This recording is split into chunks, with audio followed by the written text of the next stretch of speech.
எல்லாருக்கும் வணக்கம். ஆன்மா அருங்கோண சக்கரம் இந்த சேனலில் உங்கள்கிட்ட சந்திக்கிறது, உங்கள்கிட்ட பேசுறது பெரும் மகிழ்ச்சியாகவும் பெரும் பாக்கியமாகவும் கருதுகிறேன். அதிகாலை பிரபஞ்சத்தோட மையம், அதோட கூரை பற்றி தான் நம்ம பார்க்க போகிறோம். இந்த தியானத்துக்குள்ளே இருக்கின்ற எத்தனையோ வடிவங்களை, எத்தனையோ செயலாக்கங்களை சொல்லிட்டேன். ஒரு பாரம்பரியமாக, ஒரு நுட்பமாக இந்த பாரத நாட்டில் இந்த இந்து மதங்கிறது ஒரு மதம் கிடையாது. இது ஒரு மிகப்பெரிய ஒரு செயலாக்கம். இது மிகப்பெரிய யோகிகளுடைய சாம்ராஜ்யத்தில் உருவாக்கப்பட்ட ஒரு செயல். இது ஒரு இடம்னு வச்சுக்கலாம், ஒரு யோகின்னு வச்சுக்கலாம், ஒரு குருன்னு வச்சுக்கலாம், வந்தவர்களை வாழ வைக்கின்ற ஒரு செயல்னு வச்சுக்கிறான். இந்த பாரதத்தில் மட்டும்தான் தோன்ற யோகிகள் வந்து கொண்டே இருப்பாங்க. இந்த பாரதத்தில் தோன்றுவதும் மறைவதும் யோகிகளுடைய வாடிக்கையாக வச்சிருக்கிறாங்க. இவ்வளோ நாடுகள் இருக்கும்போது, இவ்வளோ செயலாக்கம் இருக்கும்போது, இந்த பாரத மண்ணில் மட்டும் இவ்வளோ யோகிகள் தோன்றானா, அதுவும் இந்த இந்து பாரம்பரியத்தை இந்த செயலாக்கத்தில் மட்டும் தோன்றானா, நீங்கள் எல்லோரும் யோசிங்கள். இது ஒரு மதத்துக்கான ஒரு செயலாக்கமா, ஒரு மதத்துக்கான நாடா? ஏன் பாரதத்தில் மட்டும் ஒரு மத நல்லிலக்கம் மாதிரி எல்லோரையும் ஒருங்கிணைத்த ஒரு மிகப்பெரிய செயலாக்கம், பிற நாடுகளில் இல்லாத ஒரு செயலாக்கம் இந்த தேசத்தில் மட்டும் ஏன் மலர்ந்து இருக்கிறது?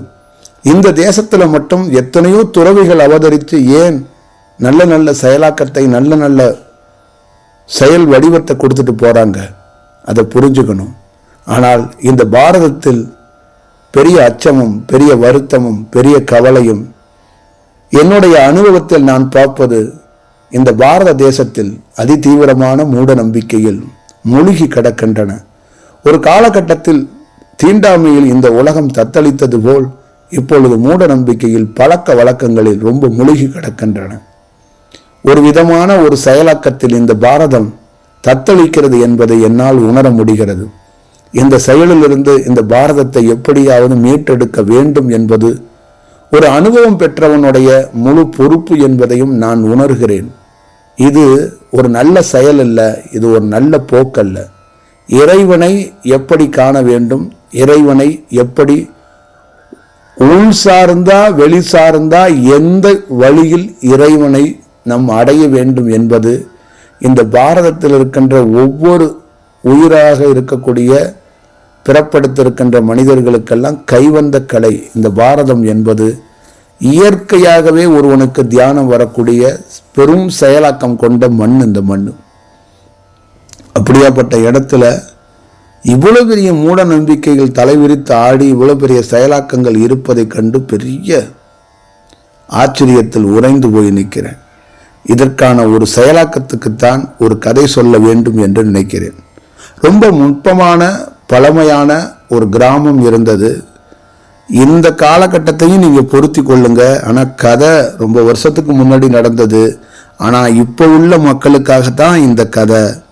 இப்போ 2024 வசிக்கிறவங்களுக்காகத்தான் இந்த கதை.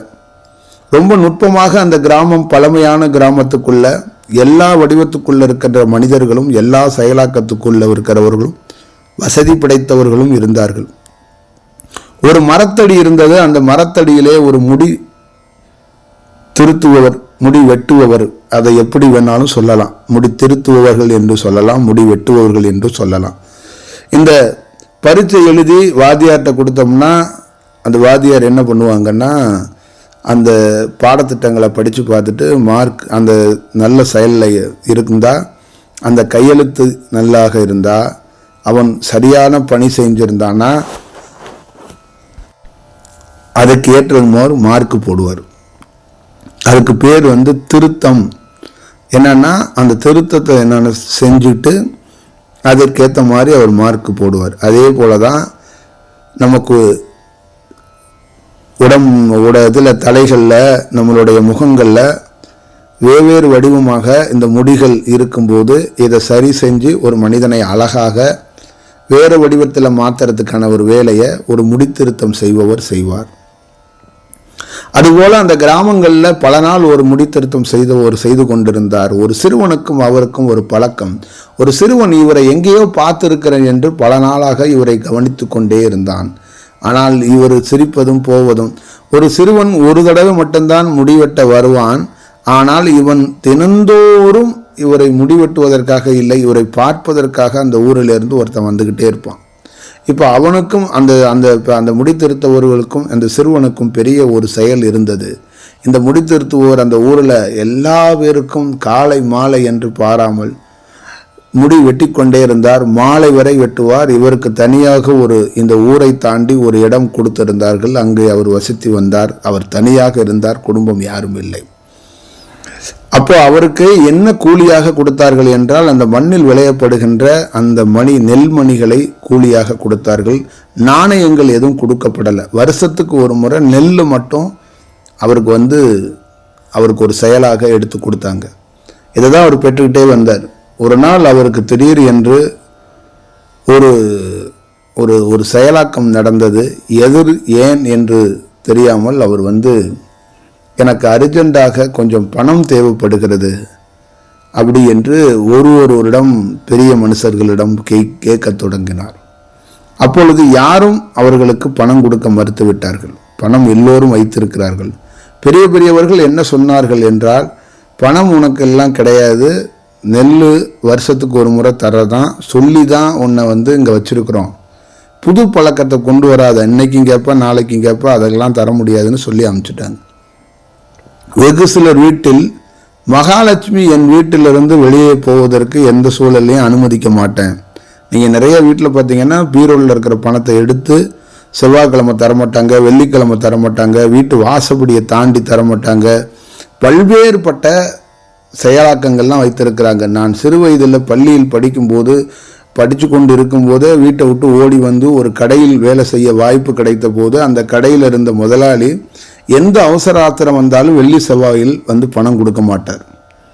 அதே மாதிரி அவர் எந்த சூழல்லையும் வெளியில் போய் டீ காப்பியோ எதுவும் சாப்பிட மாட்டார். ₹1 செலவு பண்ண மாட்டார். அந்த காசை கொண்டாந்து அப்படியே சேர்த்து பத்திரமாக சில செயலாக்கத்தில் வைத்திருப்பார். எந்த சூழல்லையும் அவர்கள் வீட்டிலிருந்து அந்த வெள்ளி செவ்வாயில் ₹1 வாங்கிட முடியாது. அதே போல் 6 மணிக்கு மேலே விளக்கு கொளுத்திட்டாங்கன்னா காசும் கொடுக்க மாட்டாங்க. வீடே பற்றி எரிந்தாலும் ஒரு குடும்பம் என்ன செய்தாலும் தலைகளாக உருண்டாலும் பிறண்டாலும் இந்த காசை கொடுக்க மாட்டாங்க. பெரிய ஒரு செயல் பார்ப்பார்கள். ஒரு நார்மலாகவே சில மனிதன் பணத்தை வைத்து கொண்டு கூட சில ஏழைகளுக்கு உதவ வேண்டும் என்ற எண்ணம் எப்பொழுதும் வருவதே இல்லை. இப்பொழுதும் நீங்கள் பார்த்தீர்கள் என்றால் எல்லாமே செயல் இருக்கும் அவனிடம். அவன் பொய் மட்டும்தான் சொல்லுவான். இந்த பணம் விஷயத்தில் ஒரு மனிதனை அளக்களிப்பதில் அவ்வளோ பெரிய சந்தோஷமும் ஆனந்தமும் நிறைய மனிதர்களுக்கு தாண்டவம் ஆடுவதை நாம் பார்த்திருக்கிறோம். என் வாழ்நாளில் இது போன்ற ஆயிரக்கணக்கான மனிதர்களை நான் சந்தித்திருக்கிறேன். ஆயிரக்கணக்கான செயலாக்கத்துக்குள் செய்திருக்கிறேன். இந்த செல்வத்தால் நான் மிகப்பெரிய துன்பத்தையும் துயரத்தையும் அனுபவித்திருக்கிறேன். மனிதர்களுடைய முழு செயல் என்ன என்று எனக்கு தெரியும். அதனால்தான் மனிதர்களோடு ரொம்ப ஜாக்கிரதையாக இருக்க வேண்டும் என்ற ஒரு செயலாக்கத்தை பெற்றவன். மனிதன் என்பவன் ஆசை என்ற பேர் செயலில் உள்ளவன். அவன்கிட்ட போய் எதில் வேணாலும் நம்ம செயல் செஞ்சிடலாம். அவன் மனிதன் செயல்லேருந்து ரொம்ப கவனமாக இருக்கணும். ஒரு மனிதன்கிட்ட எதை கேட்கக்கூடாதுன்னா, ஒரு மனிதனிடம் இருந்து பொண்ணோ பொருளோ அவன் வைத்திருக்கிற பணமோ இதை என்னைக்கும் கேட்டுறவே கூடாது. எப்பொழுதுமே கேட்டக்கூடாது. அது ஏன்னா அது ரொம்ப ஆபத்தான செயல். அவனிடம் இருந்து பெறுவது என்பது ரொம்ப ஆபத்தான காரியம். அதனால தான் எப்பொழுதுமே கிராமங்கள்லாம் சிறு வயதிலிருந்து எல்லாருக்கும் சொல்லி கொடுத்துருப்பாங்க, யாரிடம் இருந்தும் கை நீட்டி யாசகம் வாங்கி நீ செய்யாத, உழைச்சி சம்பாரித்து ஒருவேளை கஞ்சி குடித்தாலும் நீ யாருக்கிட்டையும் வாங்காத. ஏன்னா அந்த மனிதர்கள் சொல்லி காட்டிடுவாங்க. உங்ககிட்ட ஒரு சிரிச்ச மாதிரி ஒரு 10 ரூபாயை கொடுத்துட்டு போய் 10 பேர்த்துக்கிட்ட அவன் டெய்லியும் என் வீட்டு வாசலில் நின்று 10 ரூபாய்க்காக கெஞ்சிக்கிட்டு இருந்தான், வேறு வழி இல்லாமல் நான் கொடுத்தேன் அப்படின்ட்டுருவாங்க. இதுபோல் எத்தனையோ செயலாக்கங்கள் உரிய செயலாக்களை பார்த்துருக்கலாம். அதே போல் ஏழையாக இருக்கின்ற சில குடும்பத்தில் உயர்ந்தவர்களாக இருப்பவங்க ஏதோ ஒரு வடிவத்தில் உங்கள் அப்பம் பார்த்தியா ஒன்றுக்கும் லாய்க்கு கிடையாது, எந்த செயலுக்கும் லாய்க்கு இல்லை அப்படின்னு இவங்க வசதியாக இருக்கிறதுனால அவங்க அப்பாவை திட்டுவதும் ஏசுவதும், இவர்களுக்கு ஏதாவது படிப்புக்கு ஒரு 10,000 ரூபாய் ஹெல்ப் பண்ணிட்டு 10,000 தடவை இதை சொல்லி காட்டுவதும் வாடிக்கையாக எவ்வளோ பேர் வைத்திருக்கிறார்கள் என்பதை பார்க்க முடியும். சிறுவயதில் கிராமங்களில் நம் வெளி ஊர்களுக்கு சென்ற போதெல்லாம், வெளி சொந்தக்காரவங்களுக்கு சென்ற போதெல்லாம், இப்பொழுதும் சென்ற போதெல்லாம் அந்த பணம், அந்த செயல் இல்லை என்றால் அதோடைய மதிப்பு, அதோடைய மரியாதை என்ன என்று தெரியும். அந்த செயல் இருந்தால் நீங்கள் திருடனாக இருந்தாலும் உங்களை மதிப்பார்கள். நீங்கள் பணம், வசதிகள், அந்த அதிகாரத்தோடு இருந்துட்டீங்கன்னா நீங்கள் யாராக வேணாலும் இருக்கலாம், அதை பற்றி இங்கே ஒன்றும் கிடையாது. நீங்கள் கொள்ளடிக்கிறவராக இருக்கலாம், கொலை செய்கிறவராக இருக்கலாம், நீங்கள் என்ன செய்தாலும் இந்த உலகம் உங்களை மதிக்கும். ஏன் என்று கேட்டால், பணம் வைத்திருந்தால் இந்த உலகம் உங்களை வணங்கும், உங்களை மதிக்கும். அப்போ உலகத்தில் கடவுளுக்கு இணையாக சமயத்தில் இன்றைய காலகட்டத்தில் கடவுளையும் தாண்டி பணம்தான் கடவுளாக இந்த உலகம் வாழ்கிறது, நினைக்கிறது. ஒவ்வொரு மனித குலத்திலையும் நான் பார்க்கிற எத்தனையோ பெரிய அதிமேதாவி பணக்கார மேதாவிகள் அனைவர்களும் இந்த பணம் அப்படி என்ற இந்த போதையில் அவர்கள் தத்தளிப்பதையும் அவர்கள் தள்ளாடுவதையும் என்னால் கண்ணால் பார்க்க முடிகிறது. அதனால்தான் இந்த கடவுளை விற்கும் வேளையில் பணம் வாங்கி கொள்ளக்கூடாது. அதை இல்லாமல் சில மனிதனிடம் பெற்றுவிடவே கூடாது என்பதற்குள்ள உறுதியாக இருக்கிறோம். சிறிய செயலாக்கத்தில் இருக்கோம். சில மனிதன்கிட்ட காசு வாங்குவது, பணம் வாங்குவது மருந்தை குடித்து விட்டு இறப்பதற்கு சமம் கூட. சில பேர்கிட்ட வாங்கிடக்கூடாது. அவன்கிட்ட வாங்கினா அதை மருந்தை குடிச்சிட்டு கூட இறந்து போயிடலாம். அவனை மாதிரி ஆளுங்கள்ட்டெல்லாம் வாங்கிடவே கூடாது. ஏன்னா அவ்வளோ பெரிய மோசமான ஒரு செயலாக்கத்துக்கு அது வித்துட்டோம் அப்படிங்கிறதுக்காக இந்த பண விஷயத்தில் எல்லா யோகிகளும் சித்தர்களும் சொல்லி வைத்திருக்கிறது என்னன்னா, இது ஒரு ஆள்கொல்லி செயல். இதை கவனமாக கையாள வேண்டும். ஒரு சக மனிதர்களிடம் இருந்து என்னைக்கும் ஒரு செயல் செஞ்சிடக்கூடாது. நம்ம சும்மா எல்லா யோகிகளும் எல்லா சித்தர்களும் இந்த மக்களை ஒரு விதமாக ஒரு மகிழ வைப்பதற்காக யாசகம் கேட்டு பிச்சை எடுப்பது போல் ஒரு செயலாக்கத்துக்கு தன்னை வருத்தி கொண்டு சரணாகதி தத்துவத்துக்குள் நிற்கிறார்களே ஒழிய பிச்சை எடுத்தும் எதுவும் அவர்கள் ஒன்றும் தனிப்பட்ட முறையில் எதுவும் செய்வதில்லை. மனிதனுடைய அவனுடைய எண்ணம், அவனுடைய குணாதிசயம், அவனுடைய என்ன செயலாக்கத்தை பிரதிபலிக்கிறான், அவனுக்கு ஒன்று செய்ய வேண்டும். அவனை ஏதோ ஒரு வடிவத்தில் கெட்டவனாக இருந்தாலும் அவனுக்கு உதவணுங்கிறதுக்காக தான் ஒரு யோகி கையேந்திரான். ரொம்ப கவனமாக இந்த விஷயத்தில் இருக்க வேண்டும் என்பதுதான் யோகியோட செயல். அதனால தான் யோகிகள் எப்பொழுதுமே தன்னுடைய அஸ்தமாசத்தில் பயன்படுத்தி கூட ஒரு இடத்தை உருவாக்குவதோ, ஒரு இடத்தை உண்டாக்கி கொள்வதோ, பொன்பொருளை வர வைத்து கூட ஒரு செயல் செய்து கொள்வார்கள் ஒழிஞ்ச மக்களிடம் இந்த கையேந்தி யாசகம் பெரியதாக பெறுவதை அவர்கள் ஒரு காலமும் விரும்ப மாட்டார்கள். அதனால தான் எந்த யோகியும் இந்த பணத்துக்கு பெரிய முக்கியத்துவமும் மரியாதையும் அளிப்பதே இல்லை. அது போன்றதான் அந்த ஊரில் நிறைய பேர் இந்த பணம் தான் எல்லாம் பெருசு, இந்த முடித்திருத்துவனுக்கு ₹1 கூட கொடுத்துடக்கூடாது. காரணம், அவன் ஒரு முடித்திருத்துவன், அவனுக்கு ஏன் பணம் கொடுக்கணும், அவனுக்கு ஏன் உதவணும்? நம்ம மகாலட்சுமி அவனுக்கு கொடுத்தா அதிர்ஷ்டம் அவனுக்கு போயிடும், அவனுக்கு வந்துடும் அப்படின்னு அந்த வீட்டில் இருக்கிற பெண்களும் சொல்கிறாங்க. அப்போ அவர் சோர்ந்து போய் நடந்து போய் வந்தபோது இந்த சிறுவன் வீட்டில் சேர்த்து வைத்திருந்த உண்டியலில் இருக்கிற காசை எடுத்து உண்டியலை உடைத்து அந்த பெரியவரிடம் கொடுத்தார். அந்த பெரியவர் அந்த காசை எடுத்து கொண்டு போய் யாருக்கோ ஒருவருக்கு உதவுறேன் என்று சொல்லிவிட்டார். யாருக்கோ ஒரு ஹாஸ்பிட்டல் செலவுக்கு இவர் உதவுறேன்னு சொல்லிட்டார். அப்போ இந்த பெரியவருக்கு ஏன் காசு தேவைப்படுதுன்னு இந்த சிறுவன் போய் பார்க்கும்போது, அவர் போய் ஒரு அம்மா மருத்துவம் செய்ய முடியாமல் இருந்த பக்கத்து ஒரு அம்மா ஒரு நாள் இரவில் இவரை பார்த்தோன்னே நீங்கள் முடித்திருத்துறீங்க, உங்களுக்கு ஏதாவது காசு வச்சுருப்பாங்க, ஏதாவது இருக்கும், எனக்கு உதவுங்க அப்படின்னு அந்த அம்மா கேட்டிருக்கு, ஹெல்ப்பு கேட்டிருக்கு. அப்போ இந்த ஹெல்ப்புக்கு இவர் ஊரெல்லாம் கேட்டு பார்க்கும்போது தான் இவருக்கு சூழ்நிலை, இவருக்கு எந்த பணமும் தேவைப்படலை, ஆனால் இவர் பிறருக்காக கேட்டிருக்கார். அப்போ அந்த சிறுவன் கொடுத்த பணத்தை எடுத்து கொண்டு போய் அந்த அம்மாட்ட கொடுத்துருக்கிறார். அதுவே போதுமானது அப்படின்னு சொல்லிட்டு அந்த அம்மா சந்தோஷத்தில் அது போயிருக்கு. அந்த சிறுவன் பெரிய வசதி, அந்த ஊர்லேயே வசதியான பையனுடைய மகன் அந்த சிறுவன். இப்போ இவர் அடுத்தடுத்த நாள்லேருந்து அந்த சிறுவனும் இவரும் ரொம்ப ரொம்ப அந்யோன்யமாகி 2 பேரும் ஒரு குரு சிஷியர் மாதிரியே மாறிட்டாங்க. ரொம்ப எல்லா செயலையும் அந்த சிஷியன் இவருடைய வீட்டுக்கு போகிறது, மணிக்கணக்காக இருப்பது, வளர்ந்துட்டான், கொஞ்சம் பெரிய ஆள் ஆகிட்டான், எல்லா செயலும் இருக்குது. ஒரு நாள் திடீர் என்று அந்த கிராமத்தில் பார்த்தீங்கன்னா ஒரு மாற்றம் இருக்கிறது. அந்த பெரியவர் வரவில்லை. அந்த பெரியவர் முடிவெட்டின இடத்துல இந்த பையன் உட்கார்ந்து முடிவெட்டுவதற்காக கத்திரிக்கோளோடு காத்திருக்கிறான். ஊரில் வந்தவர்கள்லாம் அதிர்ச்சி ஆகி போனார்கள். பெரிய பாரம்பரியத்தில் உள்ள இந்த பையன் நம்ம பையன் முடிவெற்றதா, நமக்கு எல்லாருக்குன்னு ஊரே வந்து முடிவெட்ட வந்தவர்கள் 2-3 பேர்கள் அதிர்ச்சி ஆகிவிட்டார். எங்கப்பா அந்த பெரியவர் என்ன ஏதுன்னு கேட்டு போய் பெரியவர் வீட்டில் பார்த்தா வீடு பூட்டி இருக்கு, வீட்டில் ஆள் இல்லை. அவரை தேடி ஆள் அனுப்பி பார்த்தா அவர் ஆள் இல்லை. இப்போ நம்ம பையன்கிட்ட நம்ம முடிவெட்டக்கூடாதுன்னு யாரும் ஊரில் யாரும் முடிவெட்டலை. இப்போ இவங்க வீட்டில் எல்லாம் வருத்தப்பட்டு பார்க்கும்போது பையன்கிட்ட எதுவும் பேச முடியல, அவர் அமைதியாக இருக்கிறார். இப்போ இவர் முடி வெட்டுபவர்களை ஊர் முழுக்க பல நகரங்களுக்கு தேடி அலைந்து இன்னொருத்தரை வேலைக்கு அப்பார்ட்மெண்ட் அப்போல்லாம் என்ன பண்ணுவாங்கன்னா குடும்பத்தோடு கூட்டிகிட்டு வந்து வச்சுருவாங்க. இந்த துணி துவைக்கிறவங்க, முடி வெட்டுறவங்க, இந்த மாதிரி எல்லாம் ஊரில் பார்த்தீங்கன்னா நான் சிறு வயதில் இருக்கும்போதே எங்கள் கிராமத்திலான இந்த மாதிரி இருந்திருக்காங்க. அவர்கள் குடும்பமாக வைத்து விடுவார்கள். அந்த துணி வெளுப்பவர்கள், முடி வெட்டுபவர்கள், இவர்கள்லாம் குடும்பமாக அந்த ஊர்களிலே பராமரிக்கப்பட்டதெல்லாம் ஒரு காலம். அதுபோல மீண்டும் ஒருவரை அமர்த்த வேண்டுங்கிறதுக்காக ஊரெல்லாம் தேடுறாங்க. யாருமே இந்த ஊர்களுக்கு கிடைக்க மாட்டாங்க. பக்கத்து ஊரெல்லாம் தாண்டி முடிவெற்றவர்கள் கூட நீங்கள் வந்து கொஞ்சம் தற்காலிகத்துக்கு அவங்க வர்ற வரைக்கும் நீங்கள் கேட்டு வந்து பண்ணி பாருங்கன்னா வரமாட்டாங்க. ஒரு என்ன பண்ணுறேன்னு தெரில, ஊரில் டெய்லி அழகாக சேவ் பண்ணவன்லாம் தாடியோடு சுற்றுறான். இந்த மாதிரி இருக்குது. இப்போ என்ன பண்ணுறதுன்னு தெரியலை. மாதம் ஆகிவிட்டது. பல நாள் இப்படியே ஓடுது. இது ஏதோ ஒரு செயலாக இருக்குன்னு ஒரு நாள் எல்லாரும் சேர்ந்து ஒரு கூட்டம் போட்டு அந்த பையனுடைய வீட்டுக்கு போனாங்க. போனோடனே அது பெரிய வீடு இல்லை. அந்த வீட்டில் இருக்கிற அவங்க அம்மா அப்பாலாம் அவங்க எல்லாம் ஊரே சேர்ந்து வந்திருக்கேன். என்ன ஆகினா, ஐயா ஒன்றும் இல்லை, பையனை பார்க்கணும். பையனை அவர் கூப்பிட சொல்கிறாரு. பையன் வந்தார், நின்னார்.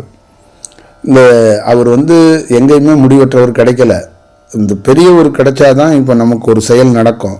தற்காலிகத்துக்கு அவரே வச்சுருவோம். அவருக்கு ஒரு வாட்டி காசு கேட்டார். ஒருவேளை அந்த காசு கொடுக்கலங்கிறதுக்காக கோச்சிட்டு போயிருக்கலாம். அதை பற்றியும் என்னன்னு ஊரில் எல்லாம் சேர்ந்து ஒரு முடிவு எடுக்கலாம். எப்பயாவது வருஷத்தில் ஒரு முறை அவருக்கு ஏதாவது கொஞ்சம் காசு கூட கொடுக்கலான்னு முடிவு எடுத்திருக்கிறோம். நீ அதனால அவர் எங்கே போயிருக்காருன்னு உன்கிட்ட சொல்லிட்டு போயிருப்பார்ப்பா, நீ கொஞ்சம் சொல்லு, இல்லைன்னா நீயே போய் 2 ஆட்களோடு போய் அழைச்சிட்டு வந்துரு அப்படின்னு அவங்க வந்து சொல்லியிருக்கிறாங்க. இவன் அப்படியே மௌனமாக இருந்திருக்கான்.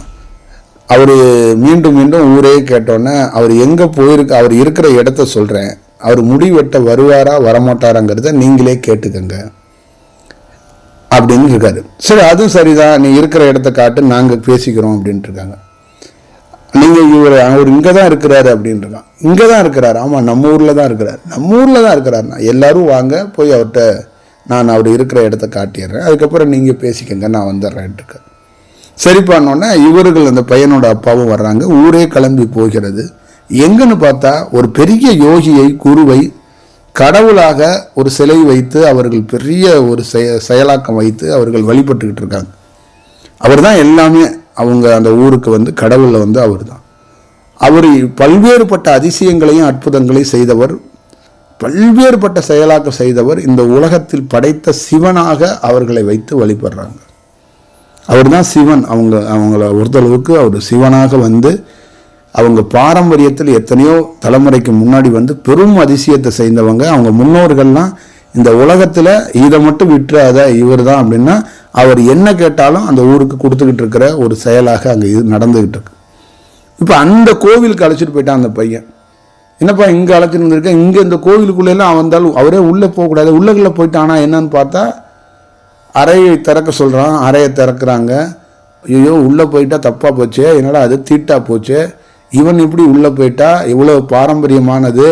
அது இல்லாமல் அது வந்து அவருக்கு ரொம்ப விசேஷமான மாதம் எதுன்னு கேட்டிங்கன்னா இந்த புரட்டாசி மாதம். இந்த மாதிரி நேரத்தில் தீட்டாயிருமே, இது பெரிய குற்றமாயிருமே, இத்தனை மக்கள் வந்து வழிபட்டுக்கிட்டு இருக்க இதாச்சே, இதற்குள்ள ஒரு பெரிய செயலாகி போயிருமே அப்படின்னு சொல்லி அவர்கள் அழுகுறாங்க, கண்ணீர் விடுறாங்க. இதுக்குள்ளே முடித்திருத்துவோன் படுத்துக்கிட்டு இருந்துட்டானா, உட்காந்துட்டானா, இரவா இருந்துடக்கூடாது, பெருமானே இருந்துடக்கூடாதுன்னு அப்படின்னு அவங்க வேண்டிக்கிறாங்க. கிடைக்கணும்னு முடிவற்றவனை இருந்தவனை அவன் உள்ளே இருந்தால் தீட்டாகி போயிடும், களங்கம் ஏற்பட்டு விடும் அப்படின்னு கலங்குறாங்க. இப்போ எல்லா இடத்துலையும் அப்போ லைட்டு கிடையாது, பந்தம் வைத்து தேடுறாங்க. பந்தம் வைத்து பார்க்குறாங்க. இவன் முன்னாடி நேராக போனவன் அந்த கருவறையில் இருக்கிற கோவிலை பார்த்து இந்தா நிற்கிறாரு அப்படின்னு அந்த கருவறையில் இருக்கிற மெயின் அந்த கடவுளை பார்த்து காட்டிட்டான். இவங்க எல்லாருக்கும் அதிர்ச்சி ஆகி இந்த பையன் ஏதோ பைத்தியம் கித்தம் ஆயிட்டாம இருக்கு, ஏடா சாமியை நம்ம கடவுளை பார்த்து முடித்திருத்துவர் என்று காட்டுற அப்படின்றார். இல்லை, இவர் தான் நம்ம ஊருக்கு முடித்திருத்திக்கிட்டு கொண்டு இருந்தார். அவர் கடவுள்ரா, நமக்குள்ள நம்மளை வாழ வைத்த, நம்மளை வாழ வச்சுக்கிட்டு இருக்கிற பெரும் கடவுள்ரா, என்னன்னைக்கும் போற்றுதலுக்குரிய கடவுள்ரா, எத்தனையோ அவதாரங்களை எடுத்த அற்புதமான கடவுள்ரா அப்படின்றது. இல்லைங்க, இவர் தாங்க நம்ம ஊரில் முடி திருத்தினாரு. நான் பல நாள் இவரை நீங்கள் நல்லா ஒத்து பாருங்க, இவர் முகம் மாதிரியே அவர் முகம் இருக்கும். நான் பல நாள் இதை கண்டுபிடிச்சிட்டு அவர்கிட்ட கேட்டேன், அவர் ஒத்துக்க மாட்டேன்னாரு. ஒரு நாள் நான் தாப்பா அப்படின்னு எனக்கு காட்டினாரு. அப்புறம் நான் வந்த வேலை முடிஞ்சிச்சுப்பா, நீ இந்த வேலையை பாருப்பா, நான் உனக்கு எல்லா ஆசையும் வணங்கியிருக்கேன்னு சொல்லிட்டு என்கிட்ட கத்திரிக்கோளையும் சீப்பையும் கொடுத்துட்டு அவர் இங்கே போய் மறைஞ்சிட்டாரு. என்னடா இது அப்படின்னா இவங்க எல்லாம் அதிர்ச்சியாகி நிற்கும் போது இவன் நேரடியாக உள்ளே போனான். ஐயா, நீங்கள் நம்ப மாட்டாங்க, நீங்கள் என்ன, நீங்கள் தானே இந்த வேலையெல்லாம் முடியெல்லாம் வெட்டினீங்க, உங்களுக்கு நீங்களே சொல்லுங்கள், ஏன்னா அந்த மக்கள் நம்புறதுக்கு வாய்ப்பு இல்லை. நான் என்னமோ பைத்தியன்னு நினைக்கிறாங்க, நான் பொய் சொல்லிட்டேனா? நீங்கள் என்னை வளர்த்துருக்கீங்க, நான் தர்மத்தையும் சத்தியத்தோடு நிற்கிறேன், என் வார்த்தையில் பிழை இருக்குமா, பொய் இருக்குமா, நீங்கள் சொல்லுங்கன்னா அப்படியே தோன்றினார். இந்த ஊரே அழுதது, கண்ணீர் விட்டது. பக்கத்தில் அந்த பையன் நின்னான், அந்த பெரியவர் நின்னார், அப்படியே பார்த்தார். ஒரு வினாடி தான். அதற்கப்புறம் அந்த பையனும் ஒளியாக அதற்குள் கலந்தான், அவரும் கலந்தார். ஊரே அப்படியே சம்பிச்சு போய் நின்னது. படைத்த இறைவனே நமக்கு முடித்திருத்தும் வேலைக்காக நிற்கிறாரா அப்படின்னு ஆச்சரியத்தில் உறைந்து போய் எல்லோரும், இனி இந்த பிறப்புகளில் எந்த பிறப்புல நான் முடியே வெட்ட மாட்டேன், இறைவன் நமக்கு முடி வெட்டி இவ்வளோ பெரிய செயலை நான் செஞ்சுட்டோம்னு பொத்துன்னு எல்லாரும் காலில் விழுந்து கண்ணீர் வடித்தார்கள். இந்த கதை எதை காட்டுகிறது என்றால், நீங்கள் பார்க்கிற கடவுள் எந்த வடிவத்தில் யார் ரூபத்தில் வேணாலும் ஒரு மனிதன் வடிவத்துக்குள் ஒரு ஆற்றலாக சக்தியாக வெளியே புறப்பட்டு வருவார். ஒவ்வொரு நாட்களும் ஒவ்வொரு மணித்துளிகளும் எத்தனையோ இறை ஆற்றல்கள் வெளியிலே படையெடுத்து வருகிறது. வெளியிலே ஒரு பெரிய பணியை செய்கிறது. எந்த மனிதனுக்கும் அது தெரிவதில்லை. வேதத்தையும் மந்திரத்தையும் சுத்தத்தையும் பார்த்து கொண்டு தீட்டு என்று சொல்கின்ற மனிதர்களுக்கு யாம் கண்ட ஒரு செயலை உரைக்கிறோம். எந்த செயலிலையும் ஒரு இறையாக ஒரு இடத்தில் நீங்கள் வைத்திருக்கிற அந்த இறையே அது என்ன வடிவத்தில் இருக்கிறது, அது சக்தியாக வெளியிலே புறப்பட்டு எந்த தோற்றத்தில் வேணாலும், எந்த செயலாக்கத்தில் வேணாலும், எந்த வடிவத்தில் வேணாலும் பணி செய்யும் என்பதை நீங்கள் பார்த்ததே இல்லை. அதனால் நீங்கள் ஊடுருவி போய் ஒரு செயல் மீது நீங்களாக பற்றையும் பாசத்தையும் காதலையும் வைத்துக்கொண்டு அதற்குள் வேற ஒரு சித்தாந்தத்தையும் செயலையும் பூசி அதற்குள்ளே ஒரு வடிவத்துக்குள்ளே ஒரு ரோடை போட்டு அதற்குள்ளே சுத்தம், அதற்குள்ளே சில செயல் என்பது போல ஒரு செயலாக்கத்தை செய்து கொண்டு நீங்கள் நடமாடி கொண்டிருக்கிறீர்கள். என் போன்ற அனுபவம் பெற்றவன் அதை பார்த்துவிட்டு என்ன மாதிரி ஒரு செயலாக நம் எடுத்துக்கொள்வது?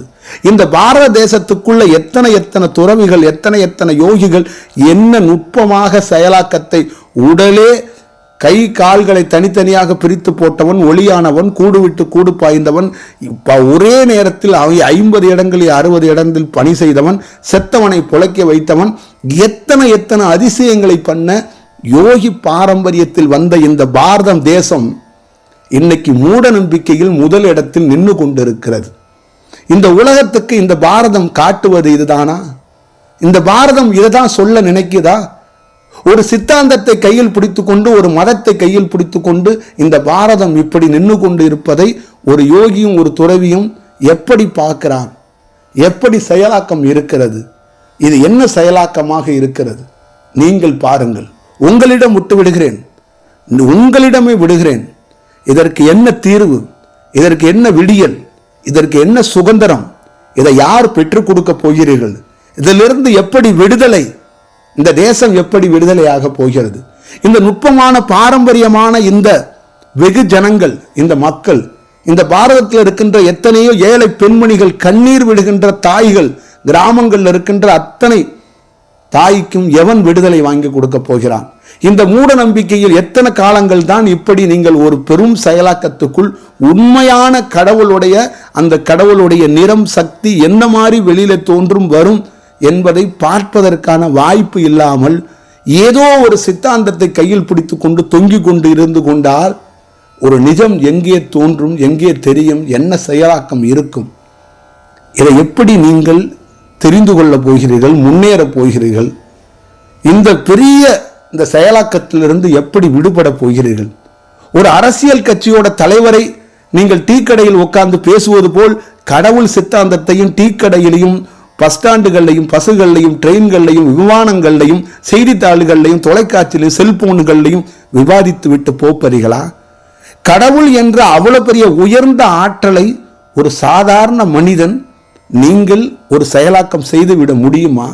அதோடைய பேராற்றலை பற்றி உங்களால் ஒரு செயல் வடிவத்தை எடுத்துக்கொண்டு அடுத்த செயலுக்கு போய்விட முடியுமா? நீங்கள் எந்த வடிவத்துக்குள் இருக்கிறீர்கள்? தயவு செய்து உங்களை நீங்களே பாருங்கள். இந்த செயல் பாரதத்தில் ரொம்ப மோசமாக, ஒரு பயங்கர மோசமாக இருந்து கொண்டிருக்கிறது. இதற்கு ஒரு தீர்வு என்பது வந்தே தீர வேண்டும். இல்லை என்றால் இது மிகப்பெரிய இந்த தீட்டு என்ற இந்த வார்த்தையை முதலில் அழிக்க வேண்டும். தீட்டால்தான் ஒரு பெண், முதல்ல பெண் அப்படிங்கிற அந்த அவதரிப்பே அவளுக்கு அந்த மாத விடையில தான் ஒரு பெரிய பொண்ணாகவே மாறுறா.